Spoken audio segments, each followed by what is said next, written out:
10 juillet 1954, la nouvelle et décisive étape, celle qui nous conduira à la paix.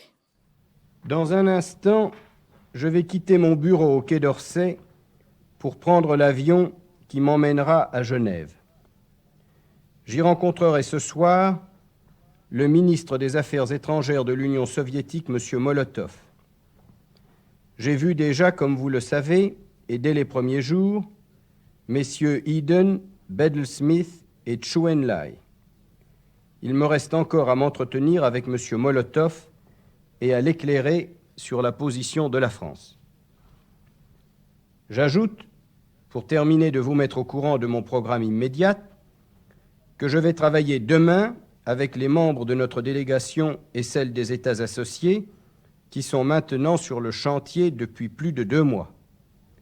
Je rencontrerai aussi M. Krishna Menon, délégué de l'Inde, et lundi matin, dès son arrivée, je reverrai M. Anthony Eden pour que nous puissions harmoniser notre action à l'un et à l'autre pour la recherche de la paix. Ainsi sera terminée la phase préparatoire et nous serons lundi après-midi à pied d'œuvre. Après de longs efforts et des préparatifs minutieux, nous nous trouverons au début de la dernière et de la plus difficile étape. C'est à ce moment qu'il faut être certain d'avoir bien tout prévu, de n'avoir négligé aucun des éléments qui peuvent être nécessaires pour arriver jusqu'au but. Cette conviction, ce soir, c'est la mienne. Et voici sur quoi est fondé mon espoir. Il y a d'abord la volonté de paix de la France, volonté indiscutable, parce qu'elle a été clairement et solennellement affirmée par l'Assemblée nationale à l'occasion du dernier vote d'investiture. Il y a en second lieu l'appui que nos amis et nos alliés nous apportent et qui a été confirmé dans le communiqué signé à Washington par les présidents Eisenhower et Churchill lorsqu'ils nous ont manifesté une confiance et donné un soutien dont je les ai remerciés.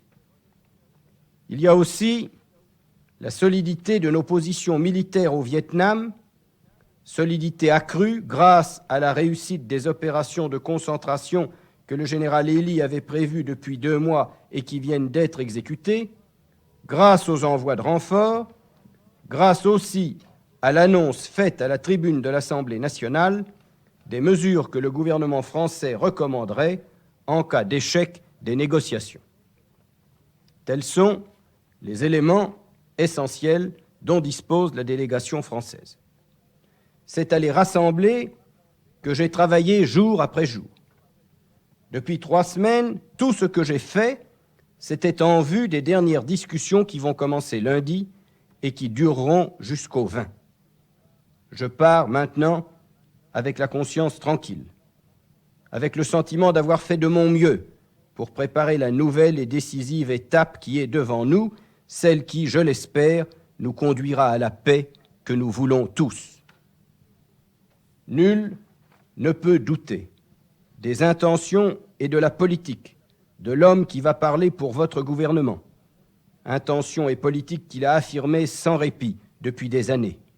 Si à un moment donné je déclare à nos interlocuteurs que leurs propositions ne sauraient être admises, ils ne pourront pas s'y méprendre, c'est qu'elles seront inacceptables. Ils reconnaîtront notamment, s'ils étaient tentés de l'oublier, que toute tentative de dissocier la France de ses alliés et de ses amis se heurterait à une fin de non-recevoir irrévocable. En définitive, personne ne peut dire à l'heure actuelle quel sera le dénouement. Car sur plusieurs points importants, la négociation entamée ne nous a pas encore permis de trouver un accord.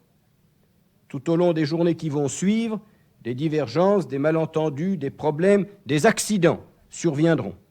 Et chaque fois qu'une difficulté sera résolue, il s'en présentera une autre, et puis une autre, jusqu'au dernier moment. Ces difficultés, il faudra qu'elles soient surmontées. Et puisqu'il me reste un instant encore, je l'utiliserai pour dire que c'est à la jeunesse de notre pays que je veux dédier ce message. Depuis 3 semaines, j'ai éprouvé chaque jour le désir de lui parler. Assailli par l'actualité quotidienne et par cette lourde tâche dont vous avez lu le compte-rendu dans la presse, je n'ai pas trouvé le moyen de le faire jusqu'ici. Mais comment ne pas m'adresser à vous, jeunes femmes, jeunes filles, jeunes hommes de France, vous qui travaillez avec le souci et parfois avec l'angoisse de votre avenir, alors que le drame toujours plus étouffant de cette guerre d'Indochine que nous vivons depuis des années a contribué si gravement à vous empêcher de prévoir, d'entreprendre et de construire. La paix retrouvée, ce sera pour tous, mais pour vous d'abord, une ouverture sur l'avenir et des perspectives plus fécondes. Je vous dis ce soir à vous que je mettrai toute mon énergie à réussir. Je vous dis que vos projets, vos ambitions, votre espérance auxquelles je n'ai cessé de penser me donneront la force de mener ma mission à bien s'il est humainement possible de le faire. Et pendant que nous travaillerons à Genève, pensez avec plus de foi au rôle qui vous incombe dans la nation. Si demain nous avons réussi dans cette première et lourde tâche, soyez prêts à vous atteler à l'immense travail de reconstruction qui nous attend, tous ensemble. Et maintenant, il est l'heure de partir. Bonsoir et à samedi prochain.